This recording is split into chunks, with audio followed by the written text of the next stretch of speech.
ಅಂಜನಾದೇವಿ ಹನುಮಂತ ದೇವರ ತಾಯಿ. ಇಂದು ನಾವು ಅಂಜನಾದೇವಿಯ ಕಥೆಯನ್ನು ಕೇಳೋಣ. ಈ ಕಥೆಯು ಕನ್ನಡ ಹಾಗೂ ಇಂಗ್ಲಿಷ್ ಎರಡೂ ಭಾಷೆಯಲ್ಲಿದೆ. ಎರಡೂ ಭಾಷೆಯಲ್ಲೂ ನೀವು ಈ ಕಥೆಯನ್ನು ಕೇಳಬಹುದು. ಲಿಂಕನ್ನು ಡಿಸ್ಕ್ರಿಪ್ಷನ್ ಬಾಕ್ಸಲ್ಲಿ ನೀಡಲಾಗಿದೆ. ಅಂಜನಾದೇವಿ ಕಥೆ. ಹನುಮಂತ ದೇವರ ತಾಯಿ ಅಂಜನಾದೇವಿ ಮೊದಲು ಅಪ್ಸರೆಯಾಗಿದ್ದು ಹೆಸರು ಪುಂಜಿಕಾಸ್ಥಳ. ಪುಂಜಿಕಾಸ್ಥಳ ಒಮ್ಮೆ ಋಷಿಗಳನ್ನು ಅಪಹಾಸ್ಯ ಮಾಡಿದ ಕಾರಣ ಭೂಮಿಯಲ್ಲಿ ವಾನರ ರೂಪದಲ್ಲಿ ಜನಿಸುವಂತೆ ಋಷಿಗಳು ಶಾಪವನ್ನು ನೀಡಿದರು. ನಂತರ ತನ್ನ ತಪ್ಪಿನ ಅರಿವಾಗಿ ಪುಂಜಿಕಾಸ್ಥಳ ಕ್ಷಮೆ ಕೇಳಿದಾಗ, ನೀನು ಶಿವನ ಅವತಾರದ ಮಗುವಿಗೆ ಜನ್ಮ ನೀಡಿದಾಗ ಶಾಪ ವಿಮೋಚನೆಯಾಗುತ್ತದೆ ಎಂದು ಋಷಿಗಳು ಹೇಳುತ್ತಾರೆ. ಪುಂಜಿಕಾಸ್ಥಳ ಅದೇ ರೀತಿ ಅಂಜನಾದೇವಿಯಾಗಿ ವಾನರ ಕುಲದಲ್ಲಿ ಜನಿಸುತ್ತಾಳೆ.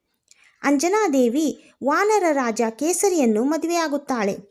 ಅಂಜನಾದೇವಿ ಮತ್ತು ರಾಜ ಕೇಸರಿ ಶಿವನ ಕುರಿತು ತಪಸ್ಸು ಮಾಡಿ ಶಿವನ ಆಶೀರ್ವಾದದಿಂದ ಮತ್ತು ವಾಯುದೇವನ ಸಹಾಯದಿಂದ ಅಂಜನಾದೇವಿ ಶಿವನ ಅವತಾರವಾದ ಹನುಮಂತನಿಗೆ ಜನ್ಮ ನೀಡುತ್ತಾಳೆ.